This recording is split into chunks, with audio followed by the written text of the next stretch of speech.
Very exciting times ahead for AIBS, but what is the fundamental thing to remember here is that the core values will always remain, no matter what. The core values of commitment, respect, excellence, accountability and integrity and diversity. These are what keeps AIBS's foundation strong, powerful and able to collaborate with like-minded higher educational institutions like Edgehill University UK, ranked 35th in the Guardian rankings, while also being recognized as the Modern University of the Year in 2022. Renowned for its excellence in STEM education, the collaboration with AIBS adds another dimension to Sri Lanka's academic sphere.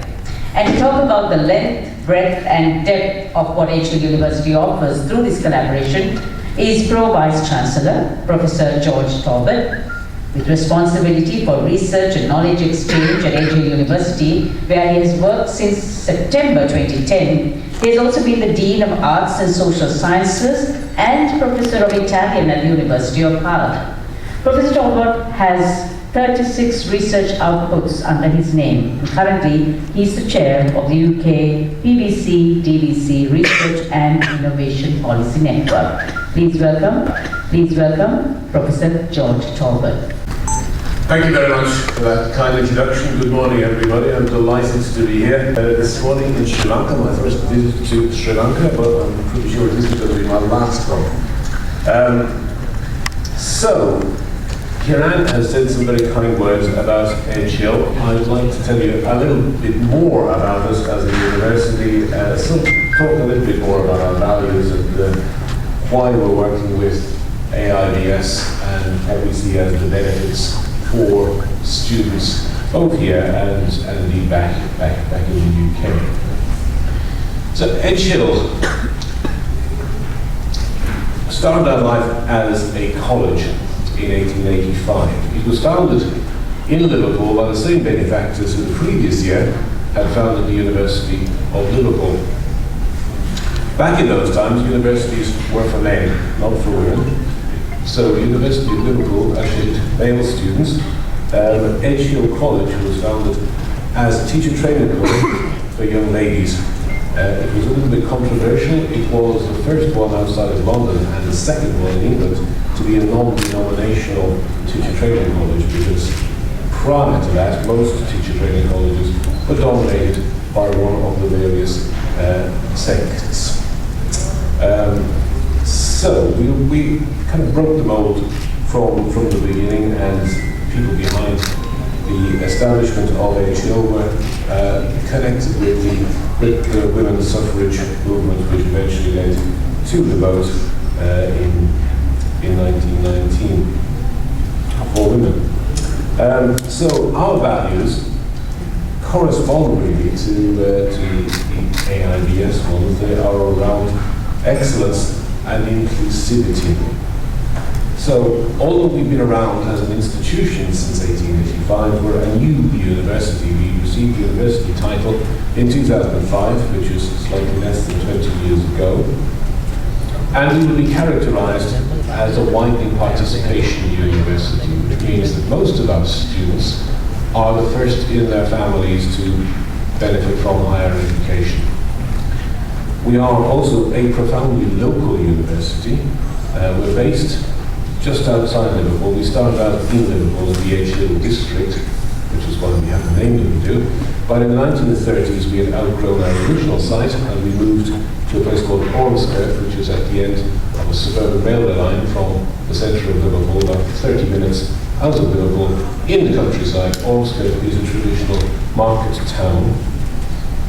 And that is where we have been for the last 90 years really, on a 160-acre site. So we're a rural university as well as being a Liverpool one. But despite our location there, most of our students come from Liverpool, and in fact we have more students with a home domicile in Liverpool than any other university, including the University of Liverpool or the other universities in that city.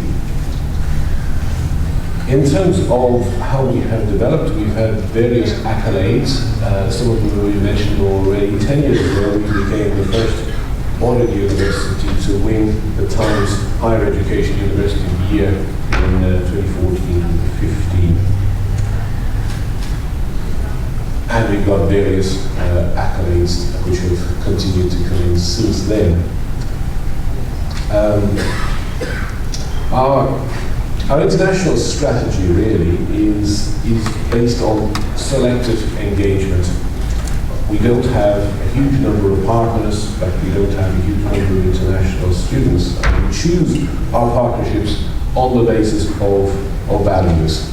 And AIBS shares a similar set of values which Kieran has articulated very well around inclusivity, a commitment to excellence, and indeed to professional relevance. So some of the programs that we have been collaborating on, so the biotechnology, for example, biomedical science, and genetics are ones which are important to the economy here in Colombo as they are to the Liverpool City region. Biotech and pharma is one of the three themes of the Liverpool City region for investment in lots of jobs, and so good opportunities for people to lift themselves out of disadvantage and establish themselves really in professions which will enrich them both materially and intellectually. 5 years ago, HL was one of 3 universities to be awarded a new medical school in England, and our biomed science program was developed at roughly the same time. So students coming onto these programs, onto the biomed science and the biotech or genetics here, will have the opportunity to insert themselves into the workforce in a growing area of the economy. They'll also have the opportunity, if they want to take it, of coming to HL to study either for the final year of the degree, and we've got a few students who have already done that. They're in HL now doing the final year, or indeed for the master's program. And in the UK, as you probably know, master's programs are 1 year's duration, and after that they will have the opportunity to get a 2-year work visa to work in the UK before coming back here really. So in terms of the future, Kieran has talked about some of the things that we want to do together. We've got particular strengths in data science, and I have with me the head of the computer science department. Cyber security, where we recently got accreditation from the National Cyber Security Centre.